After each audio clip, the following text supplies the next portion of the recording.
Good morning. That was supposed to be flipped so you saw. There we go. That was supposed to be flipped so you didn't see my mug. I was thinking this morning, I'm watching the horses. Now, I've got Maya over here because she eats grass. She's separated, so she gets her grass in the morning. She'll get what I call the lunch munch, which is all the free flake that we go and pick up. And I put that, because it's not actual flakes, it's flaky. It's like what's on the ground already, because that gets scraped up. Anyway, so that goes in buckets. And they get, I don't know, about 3/4 of a flake worth each for lunch. And so she's over here, but, you know, there's 4 in this. It's a huge round pen. Call it a round pen because it's round, and it's a pen. And it has awnings and all that. Okay, so. But the point here is this. Even at lunchtime when Maya's in here with them, because they like to be together. But I'm not going to cramp them together where they have no room to move. So here's the kicker. I don't know if you guys have ever heard of a paddock paradise. Now, this is no paddock paradise. However, and there's a video if I remember. If you guys remind me, I'll post it. It's absolutely incredible. I think she's in New Zealand. What a true paddock paradise. Has everything you need to try and make it, you know, a small area like this into something that could be like acres. It keeps them moving. So that's the whole point of a paddock paradise, is to keep the horses moving. And I was watching them, and I feed by hay nets, as you know. And each of them have a station around the pen. And I change them a little bit sometimes, but for the most part, let's see if somebody will get moving. Right now, they're just kind of stationary, but it's not forever, let me tell you. They move on a regular basis. One will decide, let's see if I can get Jax moving, and I'll show you how this works. Hi, buddy. Got to get your fly mask on, sweetheart. Mr. Phoenix. All right, Jackson. Okay, I'm not going to focus on the concern of colic at the moment because I'm talking about paddock paradises. Hi, baby. Now, I'm going to try and move him away from this net and head him over. But typically, they do this on their own. They just got done moving, so shifting. There. Go on, buddy. Go on. Go on. Now, if he doesn't fight me on it. He's stubborn. Okay. So this is what's going to happen. Watch what happens here. One pushes the other, and it's your hierarchy. Now, you can learn who's who. See, he already knows what's going on. He goes, okay, so I'm moving. He moves over here. He's going to go grab a drink. And then what's going to happen is he's either going to come over to this empty hay net, or he's going to push Star. I'm betting he's going to push Star. You can just hang it in the bucket, Mama. Sal, just hang it in there, Mommy. You're fine. Thank you. Yeah, no worries. I usually tie up my hose. I've been letting it drip, stay drippy, so I don't run out of water, and it's working really well. But she needs the hose to go, you know, give water to her kids in the back. And so, bless her heart, she's trying to tie it back up for me so it won't come out. But okay, so the point of the paddock paradise is to keep them moving. Now, if you don't feed by hay nets, how do you do that? They're all going to be stuck in their buckets, right? Not always. It's amazing how they will push each other around. And if you split that, there we go. If you split that, oh, look, his top line's back. Oh, I'm so happy. Makes me happy. There we go. We have the push. And this happens many, many times. Oh, she's going to push again. So here we go. She decides, I'm going to show who I am, and I'm going to push. So now he's going to end up going to the other hay net, because at the moment without Maya in here, he's dropped down to the end of the pecking order. Now, as soon as I bring Maya back in, he is almost at the top. He is number 2. Maya's number 1, and he's number 2 because Maya takes care of him and doesn't let anybody mess with him. So little shit gets away with being ornery. But he does not pull that when she's not in here.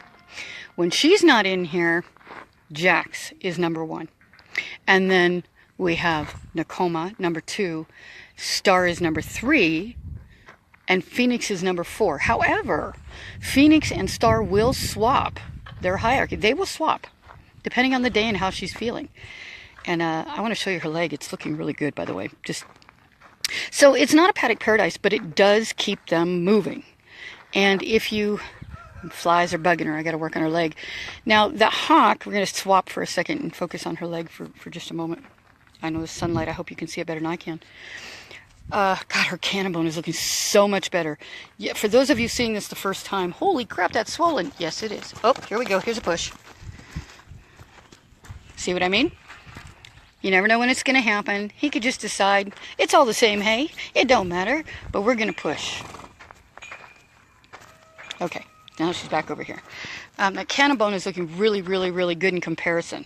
And I say that because when she got here, I need to work on her leg today. We're going to do her water therapy. This is also helping with her exercise. This is another reason I put her in here. But her swelling is so, so low. It was all one leg. I mean, there was no definition down here on the pastern. See, I'm having a hard time seeing it, so I don't know if you can or not. There was no definition on the pastern down here for Star.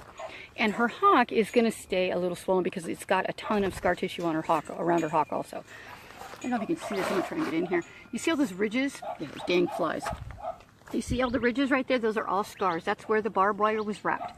That is the road map for all that barbed wire, including that massive scar right there. Well, hi, Lego.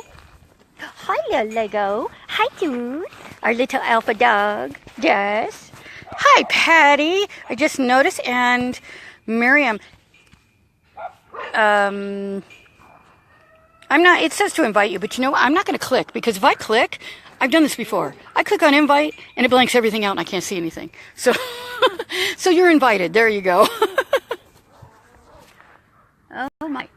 We're having ornery dog issues. Okay, so she's been gaining weight, which is doing good. Her leg, what those are those are called, ladies, those are called sarcoids. And Patty, when you come over this Sunday, you'll be able to see these. But this is all scar tissue. She's got flies driving her crazy. You know, look, this drives me crazy too. I'm gonna say it again. You guys have heard me say it. Those of you that watch it, they cut her tail. They bred her twice while she was like this. They didn't get her no vet checks, no nothing in 5 years. Yeah, I got you. I'm there with you. I'm not going to say another word about that.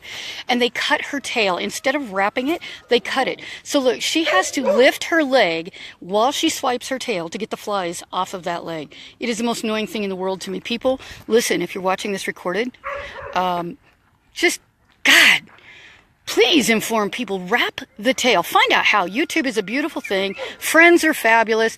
Wrap the flippin' tail, would you? It just kills me. Because it's just, you know, they have a tail for a reason. They have manes they cut her mane. She's an Arabian. What are you doing cutting her mane? They cut her mane so they wouldn't have to mess with it and brush it. That was too much work for them. Yes, I'm annoyed because I don't like people that don't think about the animal first. It really pisses me off. Okay, moving on. So this is, in a sense, this is a little paddock paradise here because it pushes them around. I wish I could have Maya in here too. That's Jax. I wish I could have Maya in here also at the same time because it would help to do the same for her. And she does a lot of pushing and keeping them moving also.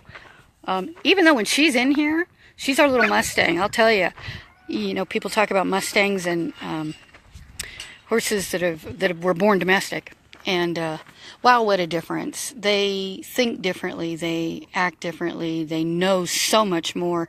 The natural reactions that they have to things is so evident.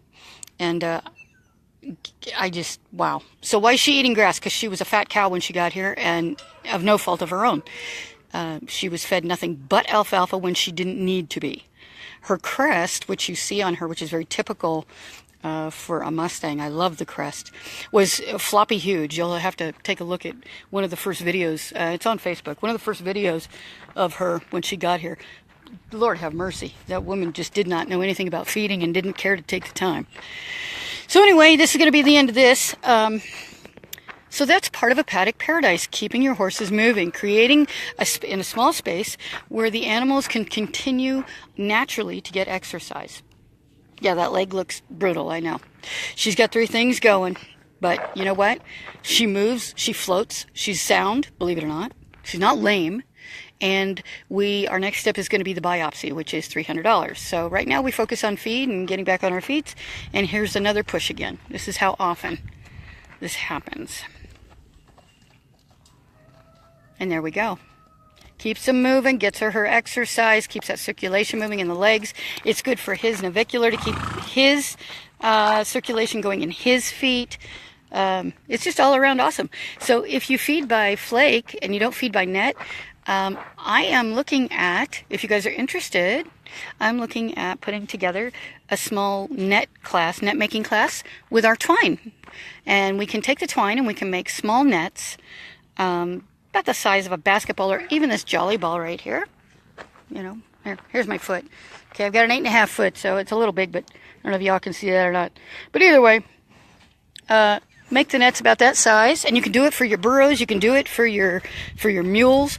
Keep them busy. And what you do is you put a good handful of them in there, make a bunch of them up one day, and you tie them all over the place, and it keeps them moving.